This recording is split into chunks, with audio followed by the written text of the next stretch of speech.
आज के इस वीडियो में अपन जिस क्वेश्चन के बारे में डिस्कस करने वाले हैं वो अपने के पास जेईई मेंस के 27 जुलाई 2021 के शिफ्ट फर्स्ट का क्वेश्चन है, जैसा कि आप लोग देख पा रहे हैं। यहाँ पर देखिए अपने क्या दे रखा है कि if the coefficient of x की power 7 in the expansion this and अपने पास x की power -7 in the expansion of this, इस एक्सपेंशन में अपने के पास क्या दे रखा है r इक्वल, दोनों इक्वल दे रखा है, then the value of b is equal to, b का वैल्यू हमें बताने हैं। चलिए हमारे पास क्या कर रहा है, x की पावर 2 और प्लस 1 अपॉन bx, इन पूरी की पावर में 11 दे रखा है। इनमें अपने के पास किसका x की पावर 7 का कोएफिशिएंट बताने हैं। चलो सबसे पहले अपने के पास जनरल टर्म लिख ले क्या, तो टी आर प्लस 1 किस तरह हो जाएंगे, तो यहाँ 11 सी आर के बराबर, x की पावर अपने किस तरह हो जाएंगे, तो यहाँ अपने पास 2 इंटू 11 माइनस आर के बराबर हम डायरेक्ट लिख रहे हैं, और इंटू 1 अपॉन बी एक्स, और इन पूरी की पावर में अपने किस तरह आ जाएंगे आर के बराबर। हाँ या ना, यहाँ से अपने कैसे बताता हूँ, तो 11 सी आर के बराबर, और यहाँ गया x की पावर किस तरह हो जाएंगे, तो यहाँ गया 22, 11 दूनी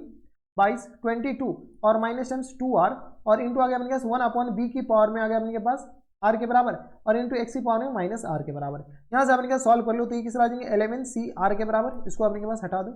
11 सी आर के बराबर, और ये अपने किस तरह हो जाएंगे, तो ये आ गया अपने के पास x की पावर में, यानी तो अपने के पास b की पावर माइनस r या 1 अपॉन b की पावर में r लिख दो, और इंटू आ गया x की पावर में किस तरह हो जाएंगे, तो ये आ गया अपने पास 22 और माइनस 3r के बराबर, 22 और माइनस टाइम्स 3r, बेस से में पावर अपने पास ऐड हो जाएंगे। ये हमारे पास किस तरह आ जाएंगे, general term T R plus 1 के बराबर, किसका, तो पहले वाले का। ठीक है, हमारे पास क्वेश्चंस में क्या कर रहा है कि x की पावर 7 का कोएफिशिएंट बताने। x की पावर 7 कब बनेगा, जब अपने पास 22 माइनस 3r इक्वल टू 7 बन जाए, यानी अगर अपने पास 3r इक्वल टू किस तरह आ जाएंगे, 22 में से 7 जाएगा तो अपने पास 12 में से 7 5, यानी आ गया 15 के बराबर, 7 5 12 15, यानी r इक्वल टू अपने किस तरह आ जाएंगे, तो ये आ गया अपने के पास 3 पंचे 15 के बराबर। हाँ है ना, ये आ गया r इक्वल टू आ गया अपने पास 5 के बराबर। जैसे ही r इक्वल टू 5 के बराबर हो गया तो यहाँ से अपने पास लिख सकते हैं क्या, बताओ तो, कोएफिशिएंट ऑफ x की पावर अपने के पास 7, x की पावर 7 अपने पास किस तरह हो जाएंगे, तो ये आ गया अपने पास 11, यहाँ से अपने डायरेक्ट लिख दो, x की पावर 7 किस तरह आ जाएंगे, तो 11 c, ये आ गया अपने के पास 5 के बराबर, और ये आ गया अपने पास 1 अपॉन b की पावर 5, यानी 1 अपॉन, ये आ गया 1 अपॉन b की पावर 5 के बराबर। ये हमारे पास कोएफिशिएंट ऑफ x की पावर 7 आ गया। अब अपने पास दूसरा अपने के पास किसके बराबर दे रखा, तो ये दे रखा है x माइनस टाइम्स 1 अपॉन में बी एक्स स्क्वायर के बराबर, और इन पूरी की पावर में 11, इसमें हमारे पास x की पावर माइनस 7 का कोएफिशिएंट बताने हैं। चलो जनरल टर्म बताओ, तो यह क्या अपने पास टी पी प्लस 1 बता देते हैं, क्योंकि r तो यूज करिए ना, तो 11 सी पी के बराबर, और यह क्या अपने पास बराबर, तो x की पावर में 11 माइनस टाइम्स पी के बराबर, और माइनस टाइम्स 1 अपॉन बी और एक्स स्क्वायर, और इन पूरी के पावर में अपने किस तरह आ जाएंगे, तो p के बराबर। यहाँ से बताओ, तो 11 सी पी के बराबर माइनस टाइम्स 1 अपॉन बी, इन पूरी के पावर में अपने कैसे आ जाएंगे p के बराबर, x की पावर में हम डायरेक्ट लिख रहे हैं 11 माइनस टाइम्स 3p। हाँ है ना, 11 माइनस 3p, ये हमारे पास क्या आ गया, जनरल टर्म आ गया टी पी प्लस 1 के बराबर। जब जनरल टर्म आ गया तो इसके अपने पास कोएफिशिएंट कैसे लिखें, तो थोड़ा सा अपने पास कैलकुलेशन तो करना पड़ेगा। तो यहाँ से आ गया अपने पास x की पावर माइनस 7 होने के लिए 11 minus times 3p equal to आ गया अपने पास माइनस 7 के बराबर होनी चाहिए, यानी यहाँ से 3p इक्वल टू आ गया अपने पास 18 के बराबर, यानी p इक्वल टू आ गया अपने के पास 3 छक्के 18 के बराबर, यानी p इक्वल टू 6 होनी चाहिए, यानी p इक्वल टू जैसे 6 है तो यहाँ से अपने पास कोएफिशिएंट ऑफ, बताओ, कोएफिशिएंट ऑफ x की पावर अपने पास माइनस 7 किसके बराबर जाएंगे, तो 11 c किसके बराबर, तो p की जगह अपने के पास 6, तो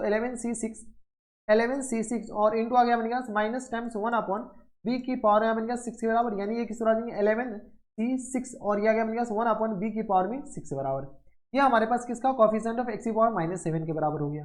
हमारे पास क्वेश्चंस में क्या दे रखा है, a t q, ये दोनों बराबर दे रखा, कौन दोनों, तो ये आ गया अपने पास 11 c 5, और ये आ गया अपने पास 11 c 5 और मल्टीप्लाइड 1 अपॉन b की पावर में 5, ये किसके बराबर दे रखा, तो 11 c 6, और ये किस बराबर दे रखा, तो अपने के पास यहाँ से आ गया अपने के पास 1 अपॉन b की पावर में 6 के बराबर। हाँ है ना, थोड़ा बहुत कैलकुलेशन करके ये अपने पास ये पूरा इससे चला जाएगा,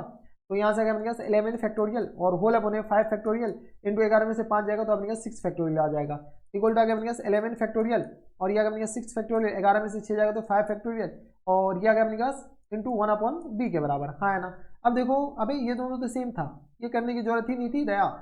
ये तो अपने के पास करने की जरूरत थी, 11 c 6 11 c 5 के बराबर था, यानी ये दोनों तो गया, यानी आ गया 1 अपॉन b इक्वल टू आ गया 1 के बराबर, यानी b इक्वल टू किस तरह आ जाएंगे 1 के बराबर है। हमारे पास क्वेश्चन से पूछ क्या रखा है, यही पूछ रखा है शायद कि b अपने पास किसके बराबर होगा, तो b इक्वल टू अपने पास 1 के बराबर, ऑप्शन नंबर बी में ही हमारे पास b दे रखा है, तो ऑप्शन नंबर बी क्या आ जाएंगे, करेक्ट आंसर हो जाएंगे। तो ये थे अपने जेईई मेंस की 27 जुलाई 2021 के शिफ्ट सेकंड क्वेश्चन था, आसान सा लल्लू सा क्वेश्चन था। तो बस इतना इस वीडियो में, अगर आपको हमारे पढ़ाने का तरीका सही लग रहा हो तो प्लीज इस वीडियो को लाइक कर दीजिएगा, साथ में चैनल भी सब्सक्राइब कर लीजिएगा ताकि ऐसे इंटरेस्टिंग वीडियो आपको फ्यूचर में भी मिलती रहे। तो बस नेक्स्ट वीडियो में मैं आपसे मिलता हूं नेक्स्ट वीडियो में, तब तक के लिए stay happy, stay healthy and good bye.